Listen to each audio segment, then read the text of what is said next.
Oh, God. It's going live. Ah, it's going live. It's going to go live. Whoop, whoop, whoop, whoop, whoop. We have made it to show. Oh, I think we're talking 136 here in Coromandel. And who knows what's going to happen. Somebody could walk up. Something's going to happen. Something's going to happen and it could be good. Something's going to happen and it could be good. Something's going to happen and it could be good. Something's going to happen like we knew it would. Oh, well, things will change and leaves will fall and it will rain. Transformed before your eyes with no time for chasing. Ooh, why did that happen to me?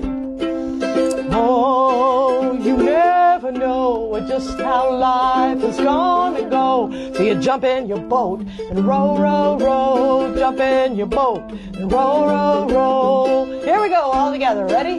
Something's gonna happen and it could be good. Something's gonna happen and it could be good. Something's gonna happen and it could be good. Something's gonna happen like we knew it would.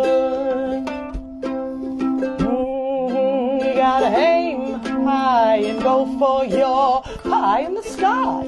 Go ahead and trust yourself. Everything will right itself. Life's a stream, so go ahead now. Follow your dream. Jump in your boat and row, row, row. Jump in your boat and row, row, row. Here we go. Something's gonna happen and it could be good. Something's gonna happen and it could be good. Something's gonna happen and it could be good. Something's gonna happen like we knew it would. I knew it. Wow, here I am on the other side of the globe with my dear friend Cindy Alger. Hey, Cindy. Hey, Thank Laura. you I forgot that your song has "Go for That Pie in the Sky," but I must have subconsciously remembered, because when I woke up this morning, I was looking at this painting and I go, what it needs is a pie in the sky. Huh. So I've just put in a bit of a pie. A pie in the sky. Can you see the pie in the sky? It's starting to come forward. So she's decided she's going to... You can't just put a pie in the sky, darling, in the middle of your painting. Well, I do. I put lots of little bits and pieces. Normally a little bit less. I'll take it back a bit later and make it less obvious, I think. But still there for the viewers. And so you went to art school, is that correct? Yep, Elam, which is the Auckland City University Art School, and Ilam is the Christchurch City University Art School. So are you a real artist? I wouldn't know what a real artist I know. is. I was like, what is a real artist? Yeah. But, like Laura pointed out to me, I go into the recycling centre and get a lot of my base paints and then add commercial artist paints on top of those. Yeah, like literally you go to the recycling centre and get a gallon of something. Yeah, and so use those for my gessos, which are often... Yeah, gesso is a good word for is underpaint, just sort of canvas sealer. Yeah, have sealer. Nice acrylic, I just choose the nicest acrylic paint I can find for next to nothing to save it going into landfill, and seal acid-free canvas, and it's as archival as any other gesso. But usually house paint's a pretty good quality paint usually, and they mix nicely with most acrylic artist pigment paints, so I can still get the colours I want, but just with the body out of recycled paint, and it helps me feel okay about doing what I think of as plastic paint, which is acrylic paint. So have you ever used your oil paints? Oh, yeah. When I was about 8 years old, I started doing oil paints, but I developed an allergy to oil paint. So just the fumes, subtle fumes give me quite a quick headache. So acrylic doesn't do that. So I think of it as a slightly more, my environment friendly paint to use. And I feel okay when when most of it's come from the... And how do you prevented from to be in the skip? Yeah, the skip. Yeah, that's the we call it a dumpster in the States. Yeah, skip. they have another name for it here, and when the workers at the recycling centres, too, I can't remember what their name is, but it's not a very glamorous name either. No. I think skip is good because it's Skip. and skip away. It's skip And you away. have- Put it in the skip and off it goes. Yeah, it's light and well, yeah, but yes. So that's a sort of never-ending supply of cheap paint, really. So that helps me And keep so going. this picture, like you don't necessarily know exactly what you're going to paint before you start the whole thing. No, I like it to be a journey. That's what. Otherwise, I'd probably keel over with boredom or something. If I was always trying to plan ahead, or crushed with trying to make it like it, I thought it should be. So I do like the painting to suggest what direction it wants to go. But this particular painting, it had a pig on the road, Yeah, it's and a interesting. dog. You will take Actually, it all had the a- paintings and all of a sudden you just change. So it had a pig. Where? Well, initially, right at the very start, it had a cat on a bicycle going down the road. Right, because cats on bicycles is a cute, like, here's the beginnings of a painting. A good old cats on a bicycle. Yeah. Because you do tend to, what's the word? It's like fantasy. I guess. It is. It's fantasy painting. That's exactly what it is. It's, yeah. this particular painting started with a cat on the road. A cat on the road on the bicycle. Yeah. And then a friend of mine said, hey, I've got a painting of yours that's a cat on the road on a bicycle, and probably a couple of other people have. So, I would like to see you do something different this year. And so I just took out the cat and I put a dog just walking along like dogs do, come home early in the morning when they've been out for a night, checking out everything. And then yesterday I thought, that dog doesn't, I think it needs a little child on a pony going for an early morning ride and coming back home. And so I just started to put the very ghostiness of a child on a pony, and I just bring up the light on the I like the way. side of the- So this, may I hold you a palette for just 1 second? Sure. See how that like really bright orange color, and you've got it somehow you blend them beautifully. And not only so you started with it up there, but then you bring a little bit of that color down, and Yeah, actually, that's what they were enforced at art schools to say. That's what you should do. Is actually all the tutors that I met there would say you don't just finish one corner, you work around the painting so it becomes sort of a cohesive whole. yeah. Oh, and by the way, is linked to. For you Americans, the tutor is the teacher. Oh. Yes, the tutor. We have teachers or professors. We don't have tutors. So there you go. maybe that's another little think bit that's of a hangover from the British Yeah. colonisation we've got Yeah, I there. always have to do a bit of translating when I'm over here, and same way the other way. Yeah. So- Thanks for reminding me of that, because this definitely need a little bit of that orange to start to bring it up a little bit. Because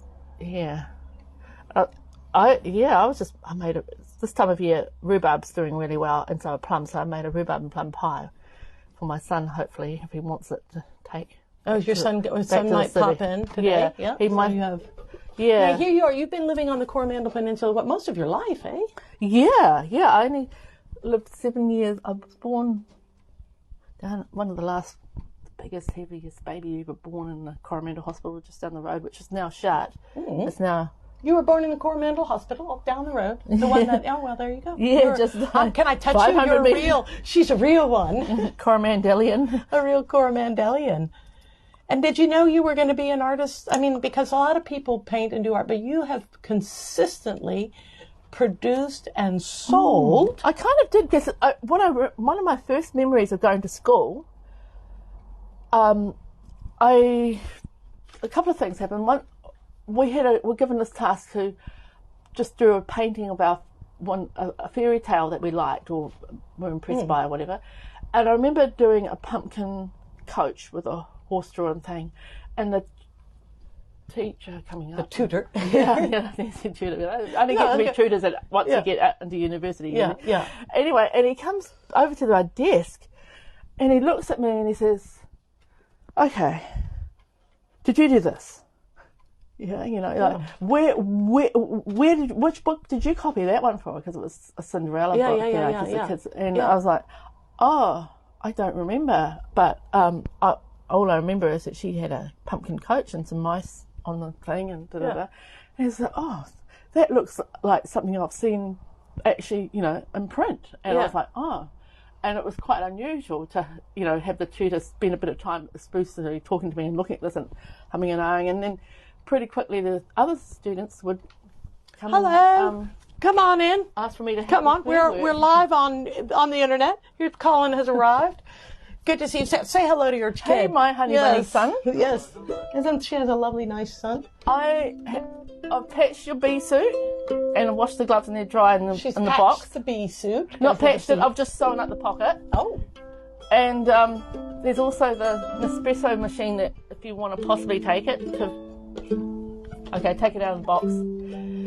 If you would like to leave the stage, I could sing a song so you could speak to your darling son. Yeah, enough? We'll just do that. Okay, unhook yourself. And I'll come good back to see you. A bit later and put the shadow on the horse. Yes. And so that for those who feel scared about putting. Yes, we're so exciting. All right, so don't be gone long because I'm not as interesting as you. Well, it's not that I'm not as interesting. Let's sing a song. Which song shall I sing? You know what song I sang last night when my friend David was cooking dinner? And I hadn't sung this song in a long time. And one of the things about being in New Zealand that I really appreciate is that you get to run around in your bare feet. And so I'm going to sing this little Stone Soup song. Stone soup, some like it hot. Stone soup, that's water and rocks. Step right up, feel the heat. Step right up in your bare feet, your bare feet, your bare feet. Step right up in your bare feet, your bare feet, your bare feet. Step right up in your bare feet. Everybody welcome. Stone soup, you add to the pot. Stone soup, look what we got. You stir it up, woo, add the beets. Stir it up and it's sure sweet. Sure sweet, it sure is sweet. Stir it up and it sure is sweet. Sure is sweet, it sure is sweet.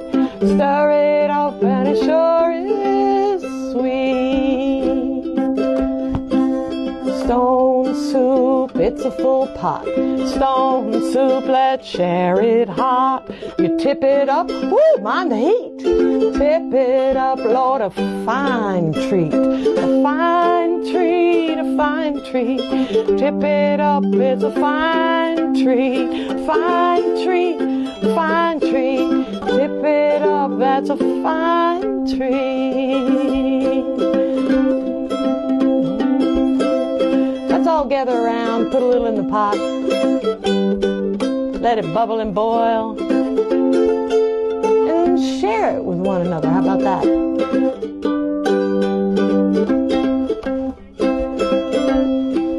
Stone soup, some like it hot. Stone soup, that's water and rocks. Step right up, now feel the heat. Step right up in your bare feet. In your bare feet, in your bare feet. Step right up in your bare feet. Your bare feet, in your bare feet. Step right up in your bare feet. Woo, that's right. All right, well, Cindy's not back yet, but I'm going to talk about her while she's gone. My friend Cindy is amazing, and she just pulls things out of her mind. And during when I was sort of stuck here, Cindy and I would get together and we would do what we call arting.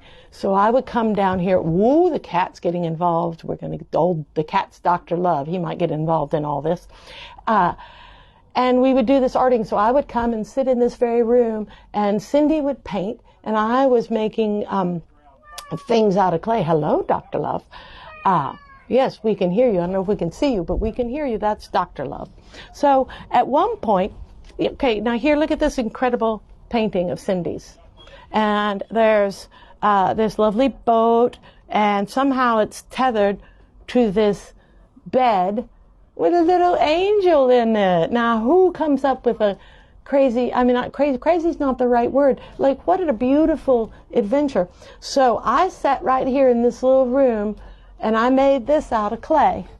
And this is a little bed with a little baby angel in it. And it's directly inspired from this painting. And so then I gave it to Cindy because I wanted her. I was talking about how we used to do all that arting together, and so here is the beautiful my version of Cindy's imagination. How did you ever get this idea of tethering a boat? I'm not sure. I think I actually did have a dream of being afloat in the universe. I know the cat has decided. But then I thought in my dream, I think I need a boat to get the hell back home to Earth. But then when I did do a painting, and I realised that maybe it's to do with, how a bed becomes like this important pivotal point in a relationship, and the dinghy is sort of some sort of a symbol in the dream of being able to navigate or to talk about that. It is, and it's interesting because many of your paintings are this palette, but then you have this other sort of the nighttime ones. Yeah, the nighttime ones, and you have beautiful paintings of cats playing they're not guitar. usually black. Come on in a little closer. There we go. We need for you to be in. Oh, and grab your paint again. This one we'll put over here. Okay. Yeah, so even though you often use this, it's almost pastel-y, but it's not exactly pastel. Well, I do like to do early morning and late evening, like the golden hour and the sort of the pink hour of the mornings, kind of light. And have you always painted your imagination, or did you paint other things before? A bit of both. But usually if I do something from my imagination, it's triggered by something I've seen in actual reality. Yeah. Or, like a boat like a bed floating in the sky tied to a boat. Or like someone has pulled their boat up on the beach and then pulled it right up into the grass. Yeah. And then not turned it over because they're not going to leave it for long. Yeah. And then it gives this sort of thing of, and actually I think it started the whole bed boat dream thing, because I remember my brother had this beautiful Klinger built boat that he kept on my mother's back lawn, and every now and again he'd turn it over and clean it up.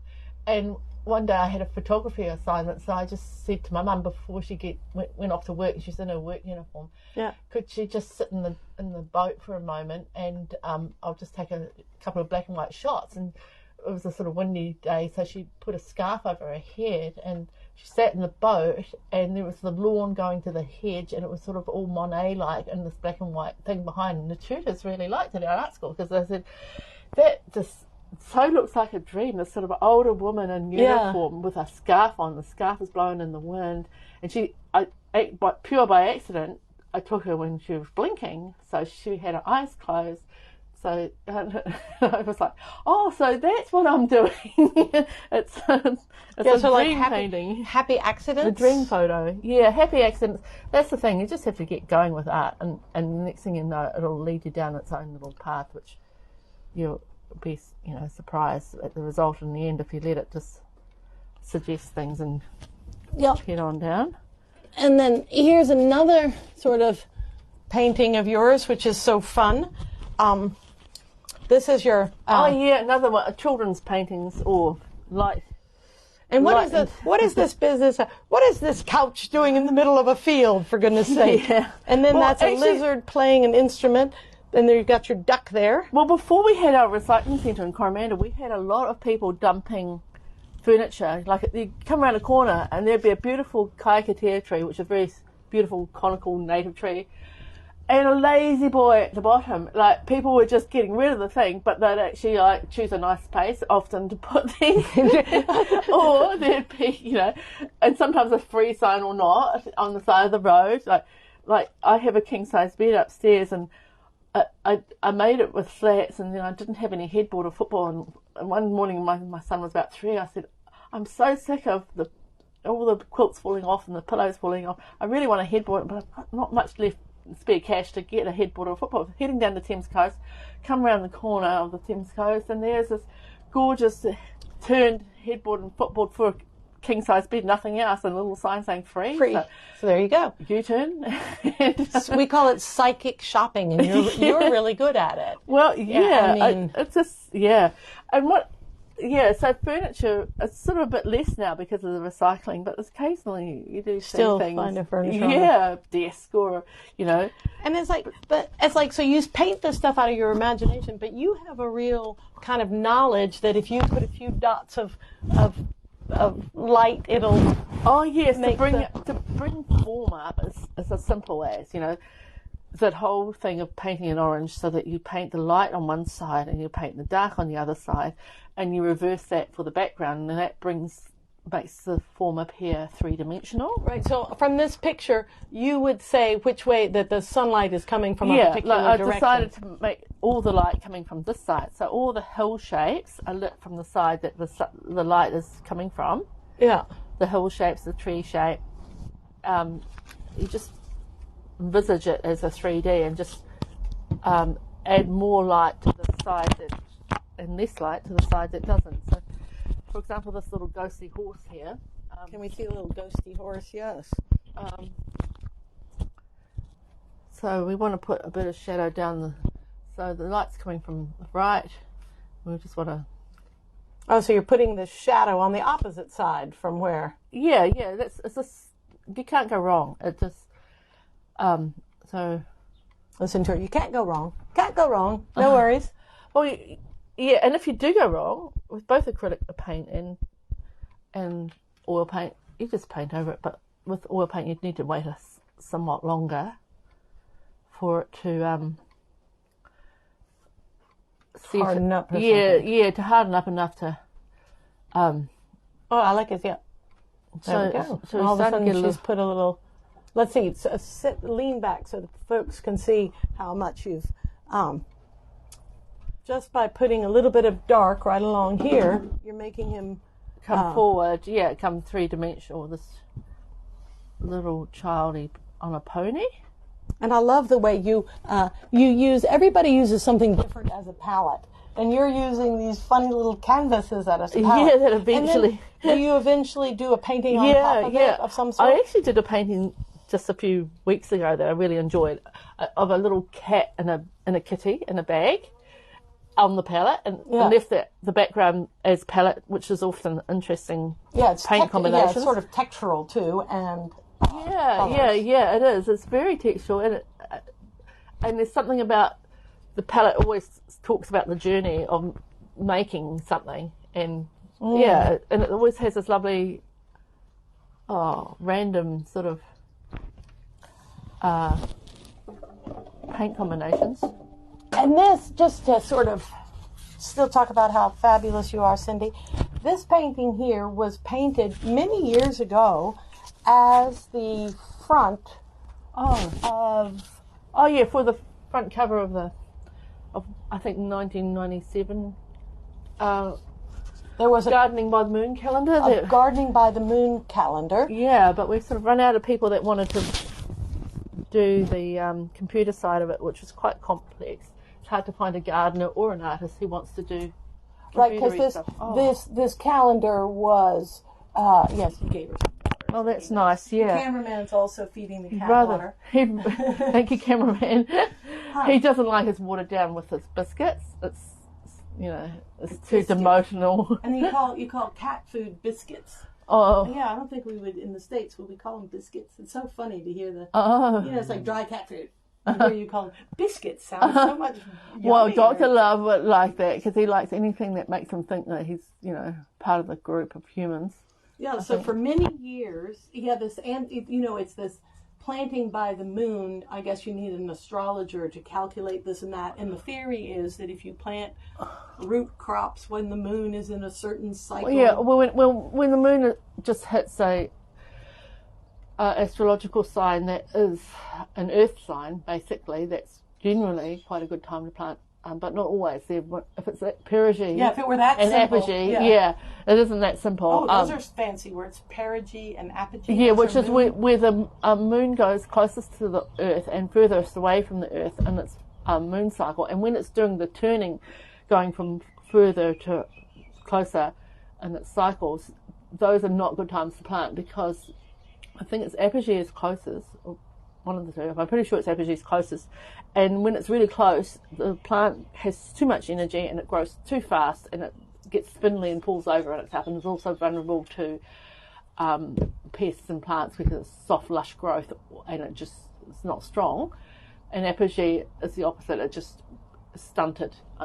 Most gardens have experienced the thing where they'll put something in and it didn't move. It didn't move for months, or it didn't move ever, and the mystery is usually because it's planted in the apogee, which is once every 2 or 3 months. In Fredericksburg, I used to work at this big garden center, and this old gentleman came in, and we sold seeds. You'd weigh out seeds for the gentleman, and I said, so do you plant by the moon?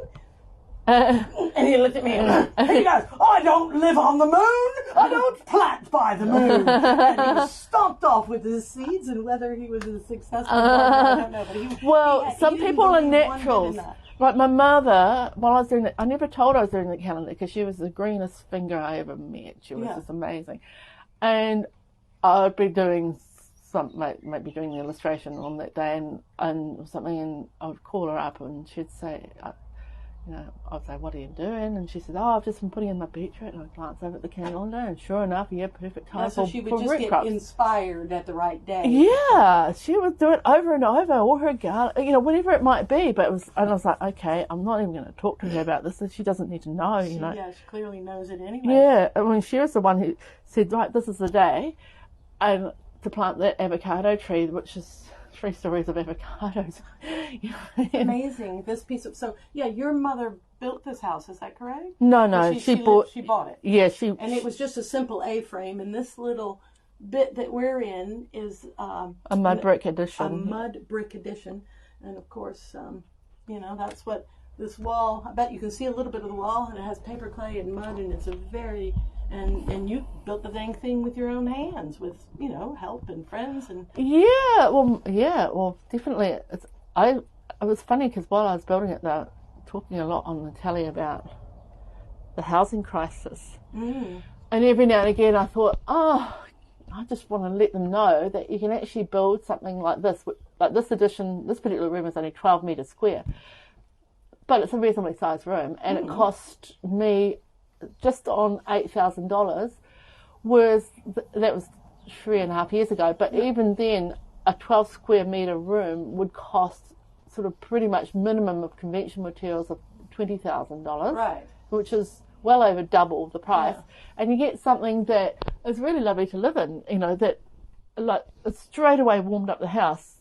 Next winter was instantly so much warmer because it gets latent heat. Where when you light the fire in the winter or have the sunlight through the windows, warms the walls, and they slowly release the heat during the day. What about that thick, eh? Yeah, they're 30 centimetres thick. 30 centimetres. To be part code. Yeah. And so they totally, if you have the windows and doors shut, you come down in the morning, on a frosty morning, it's still warm and like an oven releasing the heat slowly from the outside.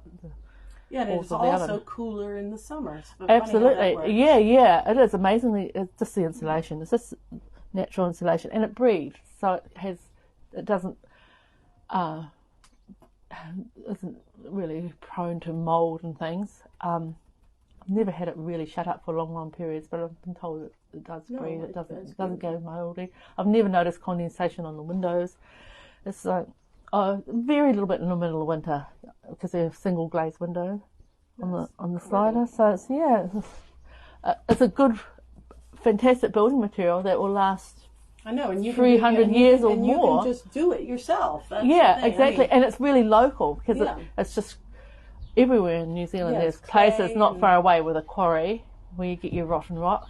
The only thing is rock. They call it rotten rock, and I guess that's sort of clay and bits of rock. I don't know if we have it's like unsorted. It's actually, I think they call it slag or something. It's the stuff they scrape off above the quarryable rock which they don't have a use for except to fill as filler in roads. Yeah. So it's filler in the wall, and it's only that with basically 10% cement mix, and maybe another 10% paper mache, which makes the mud brick mix. Right, so you absolutely tear up newspaper, add paper to, you know, you put you're building your house out of paper, you can't do that. Well, the paper is in replacement to the old-fashioned camel dung or whatever for adobe mix. Fiber the fiber, that's so that as it dries, it doesn't make large cracks. Yeah, and it also makes it so that you can drive a nail in it. It's not so hard that you can't drive a nail into it, and when it's finished with its drying. So, which those again of makes you on Patreon, I might take a little bit of a film of the wall itself. So, if you want to see what the house actually looks like, you'll have to become a Patreon member. I'm so thankful that you spent time. I want to give you a little present. It's not the most exciting thing. It's what this is it's bike light. And once you pull this out, and it says on it, Forward Pinellas, and that's my county, and they're trying to get people, you know, bike lights. And I know you ride your little bike all the time. Yeah. So this is a piece of propaganda from my town on the other side of the world. How cool is that? And I'd like to give that to you as a little gift. Thank and you, it's Laura. brand new, and I think it might. It's just a little battery powder. Forward into the future on your bike. And on your bike, and you just strap that on. Okay. All right. Is there anything else you want to say before you could sit here and paint all day. Yeah. If I was going to sit here all day, I'd have to have a little piece of clay. I want do to some adding. Thank you for being here. I want to let everybody know that in 2 weeks we're going to be having another show. Is there anything anybody needs to say before we head out? Goodbye from the Coromandel. Yay. Goodbye. So fun. Thank you, Cindy. All right. No worries.